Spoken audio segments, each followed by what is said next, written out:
Okay, we've all been there, right? The plane starts to descend, the engines get quiet, and you think, we're almost home. This is the easy part. But what if I told you that statistically, those last few minutes are the most critical part of the entire flight? Today, we're going to dive into why those final 1,000 feet are the ultimate test of aviation safety and decode the one procedure that keeps it all together, the stabilized approach. So just think about it for a second. What part of a flight feels the most dangerous? You might think it's the takeoff, with all that power, or maybe cruising way up at 35,000 feet. But honestly, the real data tells a completely different story. And it's pretty surprising. Take a look at this number, 66%. That's 2/3. Yeah, according to the Flight Safety Foundation, that huge number, 66%, is the percentage of landing accidents all tied to one single cause, something they call an unstabilized approach. Let that sink in. For every 3 accidents that happen during approach and landing, 2 of them happen because the plane just wasn't properly set up to touch the ground safely. And that brings us right to the heart of what we're talking about today, those final 1,000 feet. You can almost think of it as a hidden danger zone. This is where precision is absolutely everything, and the margin for error becomes razor thin. So, if an unstabilized approach is the big problem, what's the solution? Well, it's a concept that is, and I mean this, the absolute bedrock of modern aviation safety. It's all about defining what a perfect approach looks like, which is known as the stabilized approach concept. So what in the world is a stabilized approach? Well, to put it simply, it's a rule that says the aircraft has to be perfectly ready to land by a certain point in the sky. We're talking about being on the right path, at the right speed, with the landing gear down, the flaps set, everything. And it all has to be done before you get too close to that runway. You know, a really good way to picture this is to think of them as invisible checkpoints or gates in the sky.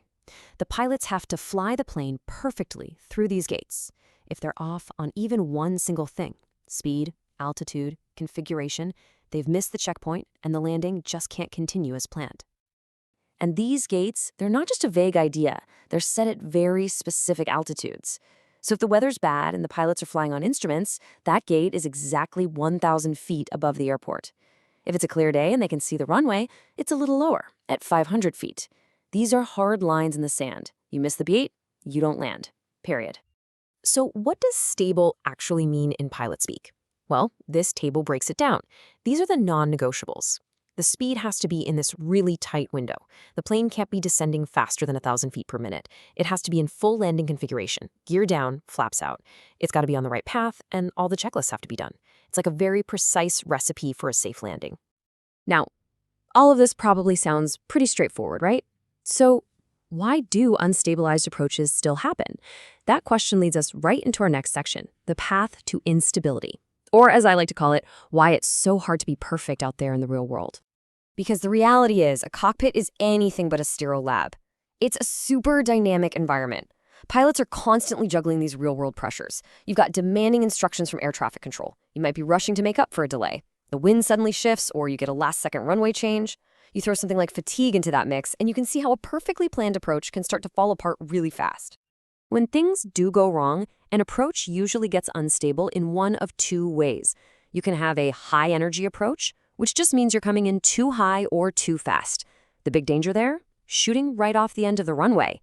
On the flip side, you can have a low-energy approach, too low or too slow. And that can be even scarier, risking a loss of control.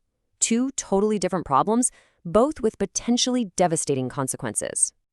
Here's the challenge in a nutshell. Trying to land a plane that's coming in too hot is like trying to thread a needle while you're running a sprint. It's just not going to happen with any kind of precision. The whole idea behind the stabilized approach is to force the crew to slow down to a walk first, so they can thread that needle perfectly every single time. So what happens if they can't slow down to that walk? What if they get to that invisible gate in the sky and something's not quite right? Well, that brings us to maybe the most important part of this whole thing, the go-around decision. This is the pilot's ultimate safety tool. See, pilots are trained to follow this really clear 4-step strategy. It all starts with anticipating what could possibly go wrong. Then it's about detecting a problem the second it appears. The 3rd step is to correct it right away before it gets worse. And finally, this is the big one. If the plane isn't perfectly stable by that gate, they decide to go around. No hesitation, just do it.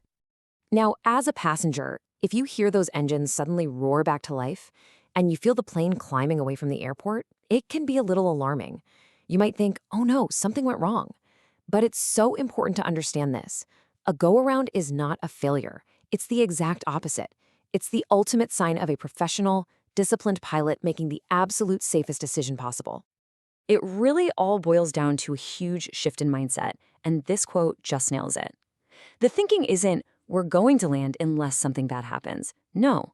The modern mindset is, we're fully prepared to go around, and we will only land if everything is absolutely perfect. All right, so let's wrap this up. What are the big things to take away here? First, those last few minutes of a flight are, believe it or not, the most critical.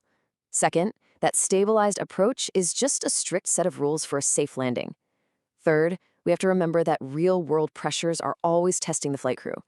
And finally, and maybe most importantly, choosing to go around isn't a mistake, it's a success story for safety. Which kind of leaves us with one last thought to chew on.